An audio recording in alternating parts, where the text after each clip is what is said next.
Et écoute-moi bien, parce que ce que je vais te dire, ça va peut-être te déranger. Tant mieux, parce que la vérité, elle dérange toujours avant de libérer.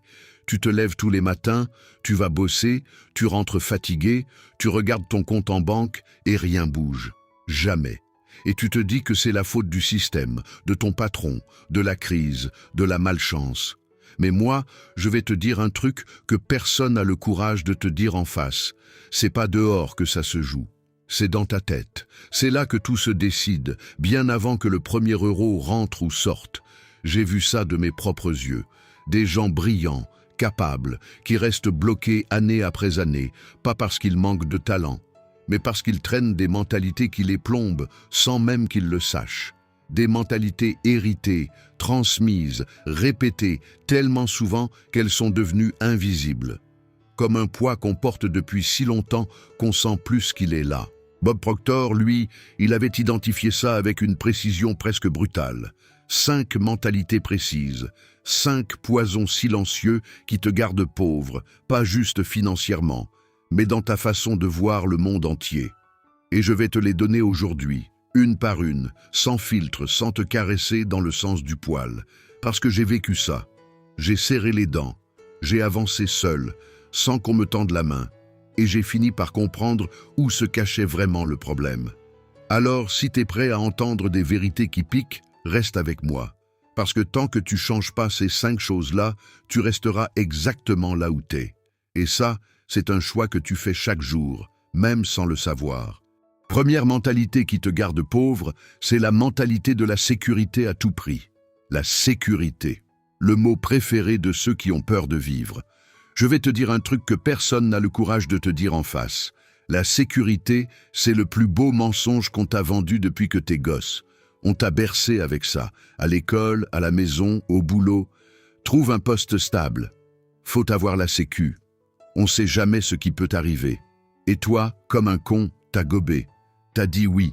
T'as signé pour une vie qu'on t'a dessinée à ta place, avec un salaire qui bouge pas depuis 5 ans et un patron qui te regarde comme un numéro sur une feuille de paye. Moi, j'ai vu ça de mes propres yeux. Des gens que j'aime, des gens proches de moi qui se sont éteints à petit feu dans des boulots qui les vidaient. Chaque matin, le même réveil qui sonne, le même trajet, le même regard vide dans le miroir. Et quand tu leur demandes pourquoi ils restent, ils te sortent toujours la même excuse. Au moins, c'est stable.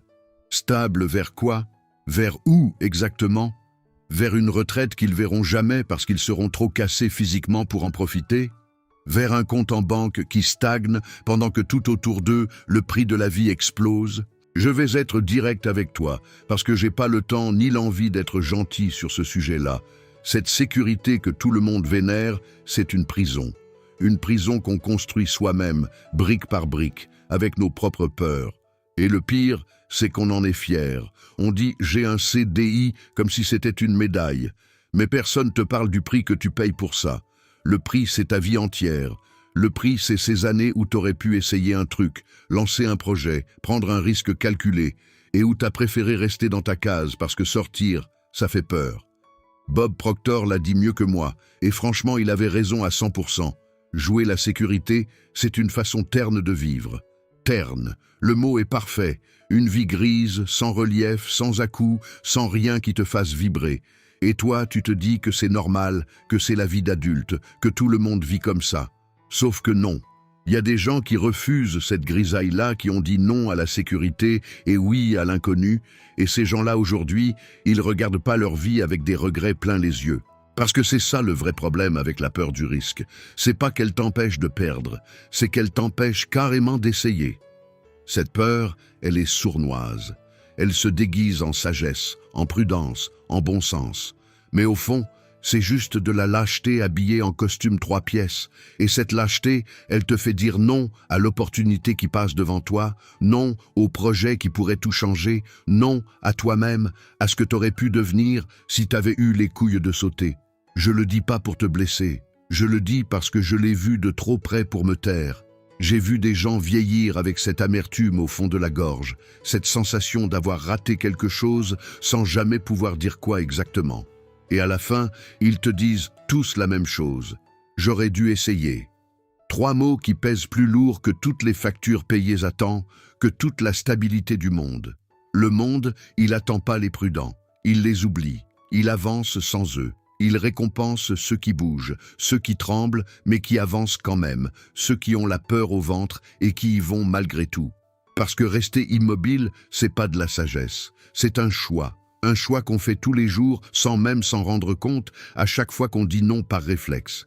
Et c'est le pire choix qu'on puisse faire, parce qu'il te coûte rien tout de suite et tout plus tard. Deuxième mentalité qui te garde pauvre, c'est de se définir par son travail. Je suis caissier. Non. T'es pas ça.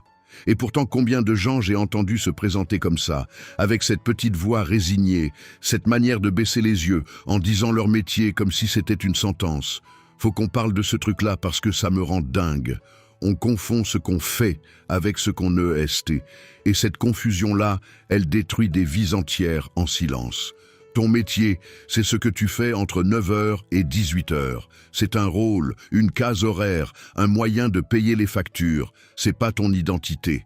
Mais j'ai vu tellement de monde autour de moi se faire bouffer par une étiquette professionnelle qu'ils ont fini par la porter comme une seconde peau. Je suis juste livreur. Je suis juste caissière. Je suis juste ouvrier.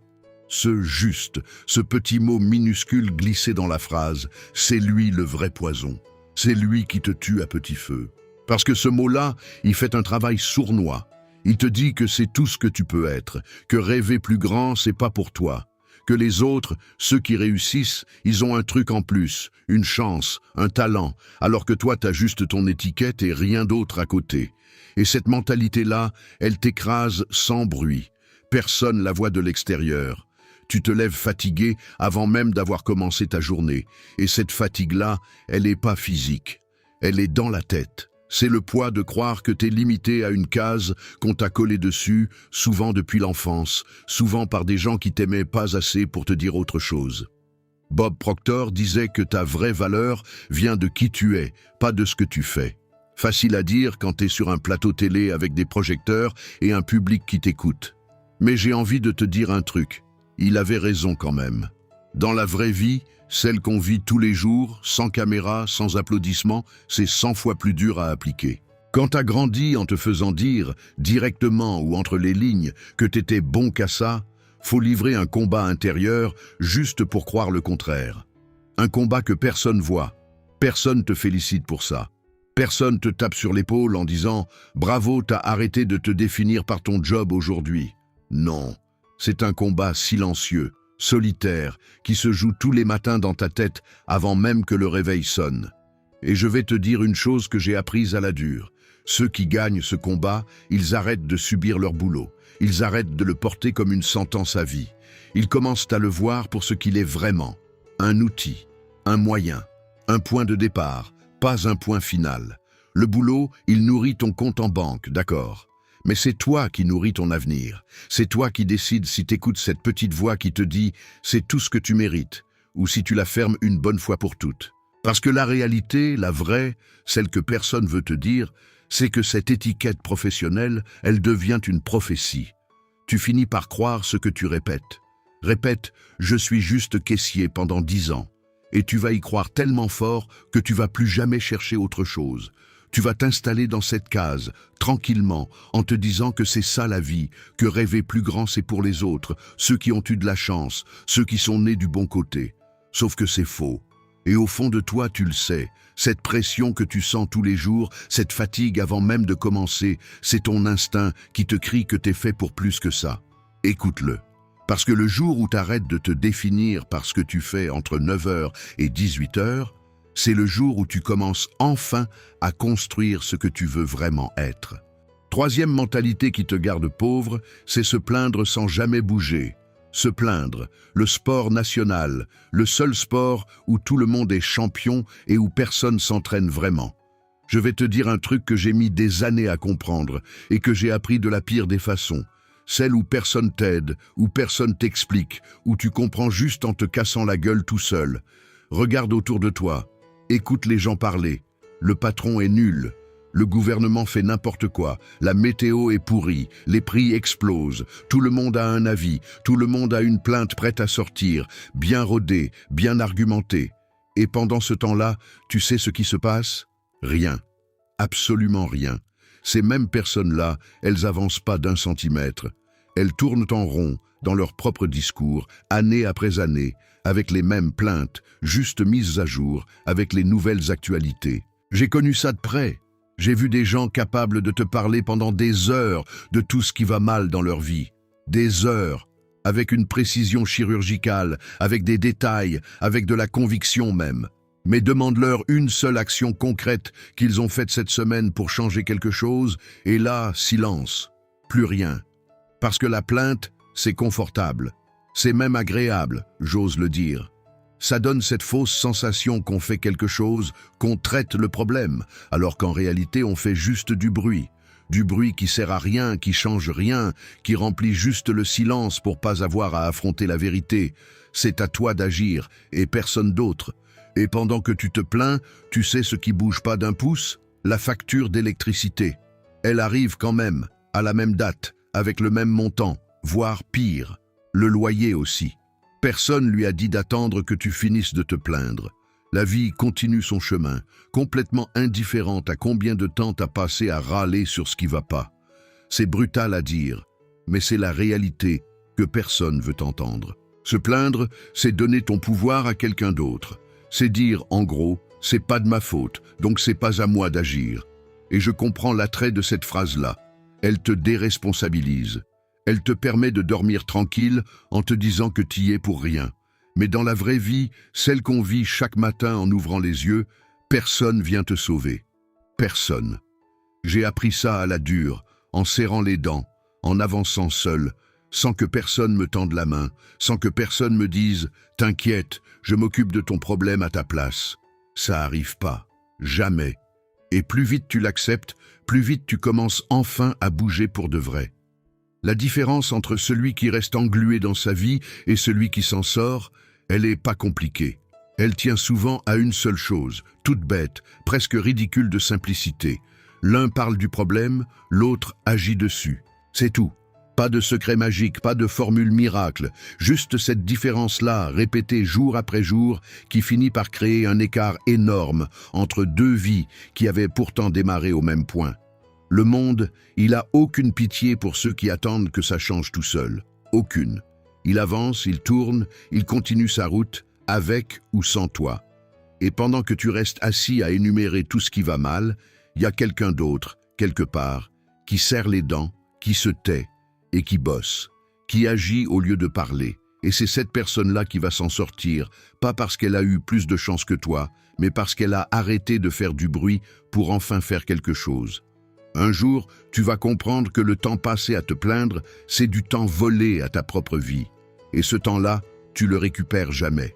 Quatrième mentalité qui te garde pauvre, c'est de toujours penser rareté.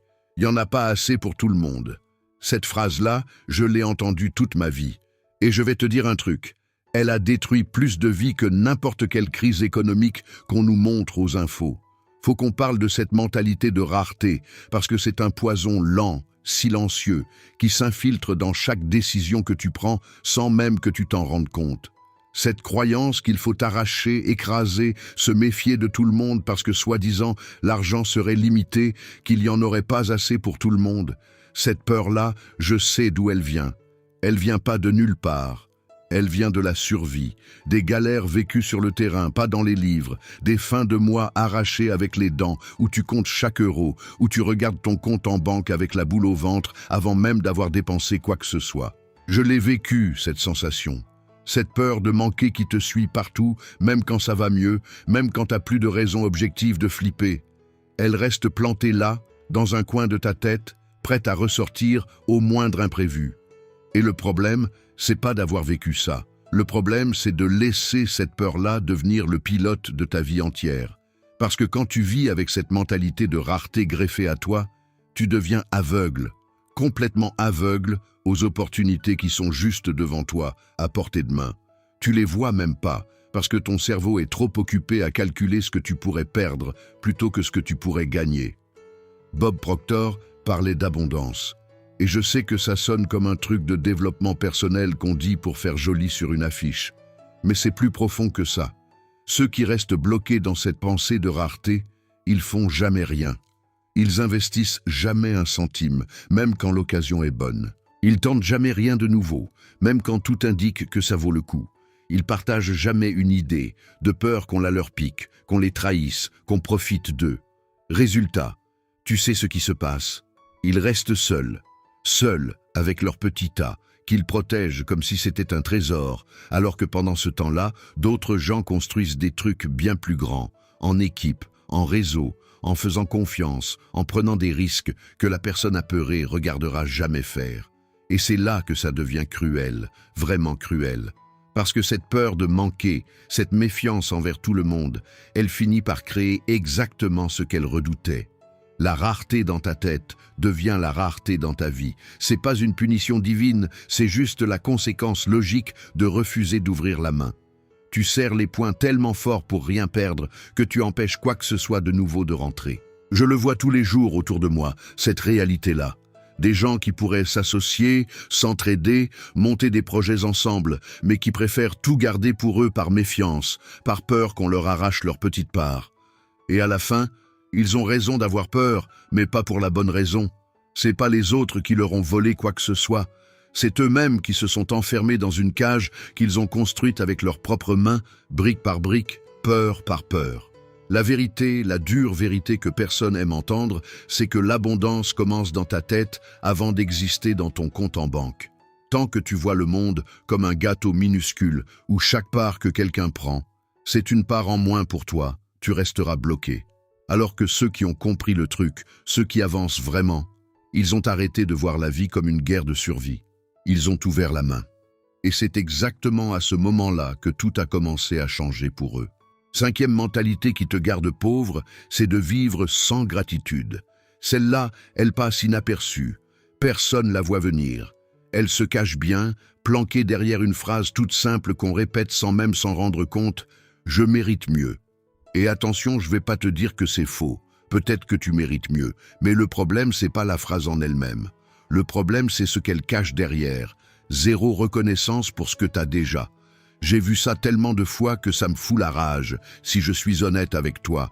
Des gens avec un toit sur la tête, un travail qui rentre chaque mois, une famille qui les attend le soir, et qui arrivent quand même à tout détruire dans leur tête à force de comparer, de vouloir toujours plus, sans jamais s'arrêter 2 petites secondes pour dire merci. 2 secondes. C'est tout ce que ça demande. Et pourtant, personne le fait. On vit dans un monde où on t'apprend à regarder ce que t'as pas. Jamais ce que t'as. Tu scrolles sur ton téléphone, tu vois la vie des autres qui semble parfaite, et instantanément ton cerveau efface tout ce qui va bien chez toi pour se concentrer sur le manque. Sur ce qui manque encore, sur ce voisin qui a la nouvelle voiture, ce collègue qui vient de partir en vacances, cet inconnu sur Internet qui étale sa réussite. Et toi, pendant ce temps, t'oublies complètement que t'as un lit pour dormir, un frigo qui fonctionne, des gens qui t'aiment. Sans gratitude, ton cerveau reste bloqué sur le manque. Toujours. Il cherche jamais ce qui pourrait grandir, il cherche juste ce qui lui manque encore, comme un trou sans fond qui se remplit jamais. Bob Proctor insistait là-dessus, et j'avoue, au début, je trouvais ça un peu mou comme conseil. La gratitude, ça sonnait comme un truc gentil qu'on dit pour se donner bonne conscience. Mais non, c'est pas de la mièvrerie. C'est un outil de survie mentale, un vrai. Celui qui râle sur tout, qui reconnaît jamais une victoire, même petite, même minuscule, il ferme la porte à toutes les suivantes. Parce que ton cerveau, il fonctionne comme ça. Il répète ce que tu nourris. Tu nourris le manque, tu récoltes encore plus de manque. Tu nourris la reconnaissance, même pour un rien, et là quelque chose commence à changer. Doucement, mais ça change. Je l'ai appris après des périodes vraiment dures. Des moments où j'avais rien, où je regardais autour de moi et je voyais que du vide. Et le seul truc, le seul, qui m'a permis de tenir debout, c'était de regarder le peu que j'avais pas comme une fatalité, mais comme un point de départ. Un début, pas une fin. C'est fou comme ce simple changement de regard peut tout transformer. T'as toujours le même toit, le même compte en banque, la même situation, mais ta tête, elle commence à voir autre chose. Elle commence à voir une base sur laquelle construire, au lieu d'un trou dans lequel tu t'enfonces. Et je vais être direct avec toi. Ceux qui restent pauvres dans leur tête, c'est souvent ceux-là exactement. Ceux qui n'ont jamais appris à dire merci pour ce qui fonctionne déjà, aussi petit que ce soit. Ils passent leur vie à courir après un plus qu'ils atteindront jamais, parce que même quand ils l'obtiennent, ce plus-là, ils trouvent déjà autre chose à envier, autre chose qui leur manque. C'est un puits sans fond, et cette absence de gratitude, elle te condamne à courir toute ta vie sans jamais te sentir arriver nulle part. La vérité, c'est que la richesse commence pas parce que t'accumules, elle commence parce que tu reconnais. Et tant que tu reconnais rien, tu peux accumuler autant que tu veux, ça remplira jamais ce vide-là. Alors avant de vouloir toujours plus, arrête-toi. Juste 2 secondes. Regarde ce que tu as déjà construit, même si c'est petit, même si ça paraît insignifiant. Parce que c'est exactement là que tout commence à changer pour de vrai. Voilà, 5 mentalités, 5 poisons silencieux qu'on t'a jamais appris à reconnaître et encore moins à combattre. Et maintenant, arrête-toi 2 secondes, sois honnête avec toi-même. Combien tu en portes? 1, 2, les 5 peut-être? Je pose pas la question pour te faire culpabiliser. Je la pose parce que j'ai vu trop de gens reconnaître tout ça, hocher la tête devant leur écran et retourner vivre exactement la même vie le lendemain matin. Rien ne change jamais tout seul. Bob Proctor l'a dit, mais c'est à toi de le vivre. Ces mentalités, elles sont pas gravées dans ta tête à vie. Elles se sont installées, elles peuvent aussi partir. Mais ça demande de les affronter, pas de les ignorer en fermant cette vidéo. Alors la vraie question c'est plus, est-ce que Bob Proctor avait raison? C'est, qu'est-ce que toi, tu comptes faire maintenant?